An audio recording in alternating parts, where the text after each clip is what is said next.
আসসালামু আলাইকুম, কেমন আছেন সবাই? Xiaomi তাদের Redmi সিরিজের নতুন একটি স্মার্টফোন লঞ্চ করেছে Redmi 13c 5G 8GB RAM 256GB storage, যার বাংলাদেশি প্রাইস মাত্র 20,000 টাকা। সুন্দর ডিজাইনের এই ফোনটিতে আরও থাকছে মিডিয়াটেক ডাইমেনসিটি 6100 প্লাসের মতো বেটার একটি প্রসেসর, 50 মেগাপিক্সেল ক্যামেরা, 90 হার্টজের হাই রিফ্রেশ সহ দারুণ সব ফিচার থাকছে এই স্মার্টফোনটিতে। প্রথমে যদি এই ফোনটির লুকস অ্যান্ড ডিজাইন নিয়ে কথা বলি তাহলে বলতে হবে এই ফোনটার ডিজাইন কিন্তু একদম ডিফারেন্ট। যেমন বাজারে এখন সবগুলো ফোনে কিন্তু ডিজাইন একরকম, তবে রেডমি সিরিজের ডিজাইনটা কিন্তু রেগুলারই আমরা দেখি একটু ডিফারেন্ট, নতুনভাবে প্রেজেন্ট করার চেষ্টা করে। এই ফোনটার ডিজাইন কিন্তু সবার কাছে ভালো লাগবে।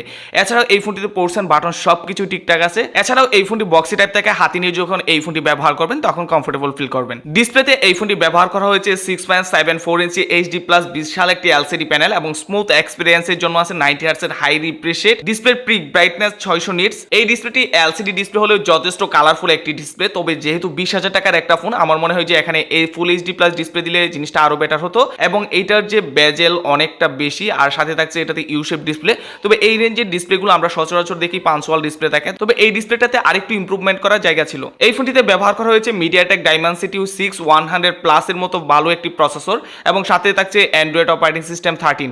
এছাড়াও আমি বলবো যে এই প্রসেসরটা কিন্তু মোটামুটি একটি গেমিং প্রসেসর বলা যায়, কারণ এই প্রসেসরটা কিন্তু অনেকটা বেশি পাওয়ারফুল এবং এই প্রসেসরটা দিয়ে রেগুলার কাজ বা সব ফ্রি ফায়ার, পাবজি বলেন, গেমিং এর ক্ষেত্রে বেটার একটা এক্সপিরিয়েন্স পাবেন আশা করা যায়। তবে বাজেট বিবেচনায় কিন্তু এই প্রসেসরটা বেটার একটা প্রসেসর বলাই যায়। এই ফোনটি ক্যামেরা সেকশনে থাকছে ডুয়াল ক্যামেরা সেটআপ, যেখানে মেইন ক্যামেরা 50 মেগাপিক্সেল এবং সাথে থাকছে একটি ডেডিকেটেড লেন্স, এবং এই ফোনটি ফ্রন্ট ক্যামেরাতে থাকছে 5 মেগাপিক্সেল ক্যামেরা। বাজেট বিবেচনায় যদি বলি এইটাতে ক্যামেরা সেকশনে কিন্তু এই ফোনটা অনেকটা পিছিয়ে থাকবে, এবং যেহেতু ইন্ডিয়াতে এটার 15,000 টাকায় লঞ্চ করেছে, বাংলাদেশে হয়তো বা 20,000 টাকা হবে। তো 20,000 টাকার একটা ফোনে দেখা যায় যদি ক্যামেরাতে মাত্র সিঙ্গেল ক্যামেরা থেকে সাথে একটা মাত্র লেন্স, তারপরে ফ্রন্ট ক্যামেরাতে মাত্র 5 মেগাপিক্সেল, এই জিনিসটা কিন্তু এই ফোনটাতে নেগেটিভ একটা ইফেক্ট ফেলতে পারে। তো আমি বলবো যে ক্যামেরা সেকশনে এই ফোনটা অনেকটাই পিছিয়ে থাকবে। এই ফোনটিতে ব্যবহার করা হয়েছে 5000 এমএএইচ ব্যাটারি, এবং এই ব্যাটারি চার্জ হওয়ার জন্য এটাতে ব্যবহার করা হয়েছে 18 ওয়াটের ফাস্ট চার্জিং। তবে এই রেঞ্জের আমরা যদি অন্যান্য ব্র্যান্ডের দিকে তাকাই, তারা কিন্তু সর্বোচ্চ 25 ওয়াটের চার্জিং ব্যবহার করছে, আর এর আগেও আমরা রেডমি দেখেছি যে তারা সর্বোচ্চ আরও বেটার চার্জিং প্রোভাইড করে। তো এই ক্ষেত্রে কিন্তু আমার মনে হয় যে এই ফোনটা এখানেই পিছিয়ে থাকবো।